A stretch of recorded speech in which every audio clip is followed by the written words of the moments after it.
अमित जी, एक मुद्दा जो आपके भी काफी करीब है, सीएए का मुद्दा। आज कोर्ट ने भी स्टे देने से इनकार कर दिया सीएए के लिए, तो इसको आप कैसे देखते हैं? ये आपने जो है पारित बहुत पहले किया था, इसको जो है अभी आपने नोटिफाई इतने दिनों बाद क्यों किया, इतना गैप के बाद?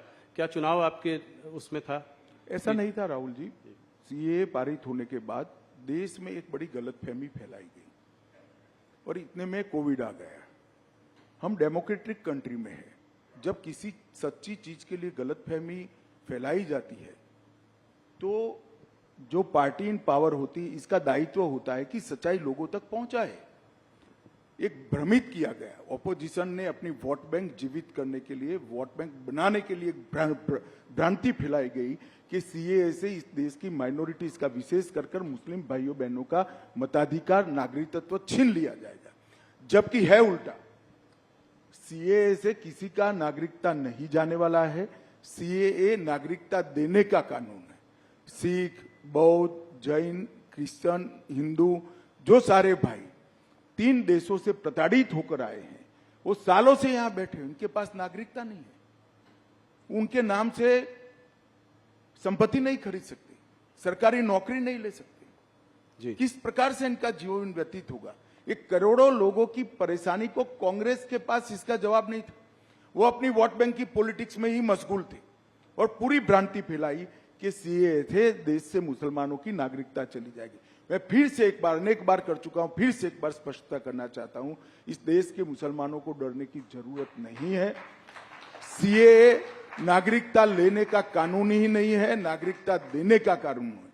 और जहां तक सीएए का सवाल है, एक कांग्रेस के आजादी के वक्त महात्मा गांधी, जवाहरलाल नेहरू, मौलाना आजाद, सरदार पटेल, राजेंद्र बाबू, सबका वादा था कि जो पाकिस्तान, बांग्लादेश और अफगानिस्तान से आएंगे वो सारे शरणार्थियों को हम नागरिकता देंगे। वो वादा कांग्रेस पार्टी ने पूरा नहीं किया, वो वादा हम पूरा कर रहे हैं। वो एक प्रकार से नेहरू लियाकत पैक्ट का इंप्लीमेंटेशन है। मगर राहुल जी का ये सारे ऐतिहासिक डॉक्यूमेंट से लेना देना ही नहीं है। वो चीट पढ़कर बोलने वाले नेता है, चीट में इतनी सारी बातें आती नहीं है। केजरीवाल जी, ममता जी, राहुल जी, सबका कहना यह है कि जब देश में खुद ही नौकरी और खाने पीने की इतनी समस्याएं हैं, तो जब इतने घुसपैठिए और आ जाएंगे तो इनको हम लोग नौकरियां कहां से देंगे? घुसपैठिए नहीं है। घुसपैठिए और शरणार्थी में फर्क होता है। और मैं केजरीवाल जी, राहुल जी, ममता जी सबको कहता हूं, अगर देश के युवाओं की नौकरी की चिंता है तो आप बांग्लादेशी घुसपैठिए और रोहिंग्यास के लिए क्यों नहीं बोलते हैं? क्यों जुबान सिल जाती है? इसलिए सुल जाती है कि आप अपनी वोट बैंक को हट कर। शरणार्थी जो होता है वो प्रताड़ित होकर यहां आता है। अभी मैं आपको बताता हूं, अफगानिस्तान में निजाम बदला, सारे लोग इनसिक्योरिटी फील कर रहे थे। सैकड़ों हजारों सिख भाई पवित्र गुरु ग्रंथ साहब को लेकर यहां है। क्या करें उनका? वो घुसपैठिए है क्या? हर सिख भाई बहन का इस देश पर इतना ही अधिकार है जितना मेरा और आपका। हर हिंदू भाई बहन का इतना ही अधिकार है जितना मेरा और आपका है। इसको घुसपैठिए करार देना ठीक नहीं है।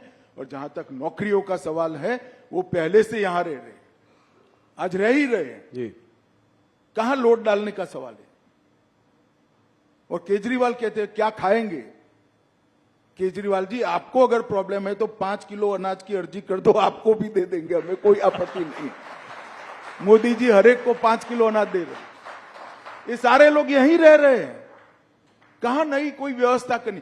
इनको अधिकृत नागरिक बनाना है, उनको सम्मान देना है, उनको अपना मानना है, इसको इस भूमि का हिस्सा बनाना है जो उनका अधिकार है। और इस तरह से देश को बांटने की बातें नहीं करनी।